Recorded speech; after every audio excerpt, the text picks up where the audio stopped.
Hello, I'm Dr. Edgar Campos. Welcome to Mexicali Bariatric Center YouTube channel. Today I'm going to explain some details about a very important issue. What is sleep reconstruction? What's all about sleep reconstruction? And what happened when a gastric sleep fail? First, we have onset patient. We have a patient that recently have a gastric sleep and began losing weight. Very good, everything is running well, no complications.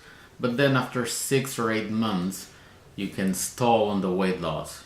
They stop losing weight, don't lose anymore, or they begin with some reflux or some issues with the surgery.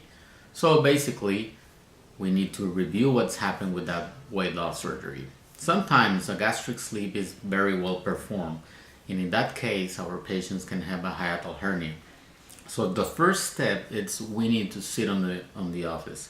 We need to review the whole case, not only about the surgery, but eating habits, what's happening in the life of our patient, what's he eating, how he eats that, if he is exercising. First, we need to see if the sleep is working properly and if our patient is working properly with the gastric sleep. In that case, if we have a very good behaving patient, if they're following rules, if they're eating properly, small portions, protein-based, vegetables, no carbs, or avoiding starchy carbs, and even they stop losing weight, and the quantity of the food is bigger than they used to be after surgery, then we need to review the size of the gastric sleeve. Sometimes with the gastric sleeve, there are some pockets or hidden pockets. That's what we call the remnant of the fundus of the stomach. So in the primary surgery, if your sleeve has some pockets, they will stretch and you will be able to eat more. Ghrelin will rise up and then you will begin regaining weight. So in that case, we go and review with a barium swallow. That is a very simple test that you will drink some barium on the fluoroscopy x-ray, and then we can review what's happening with the gastric sleeve. So that will be the set point. If you have a gastric sleeve that is bigger than the normal, or if your sleeve has stretched up, then the next step is we need to change your diet. You need to eat a lot of vegetables, make you feel full with vegetables, make you feel full with protein, and eat 5 or 6 meals a day, but very healthy meals.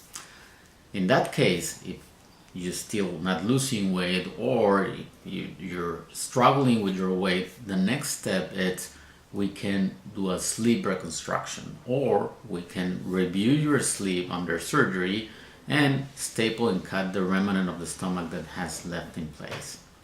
In some other cases, even we have a very good sleep, the patient is losing weight, he hits the ideal point, they lose all the weight that they need, but then on a long run they begin eating more often, they begin eating a little bit soft calories, or they begin gaining weight. In that case, we review the diet, we change everything, and even if they're not losing enough weight or regaining weight back, and we go to the fluoroscopy room, we do the evaluation, and we review that is a very well made sleep, that is a properly shaped sleeve and is not stretched.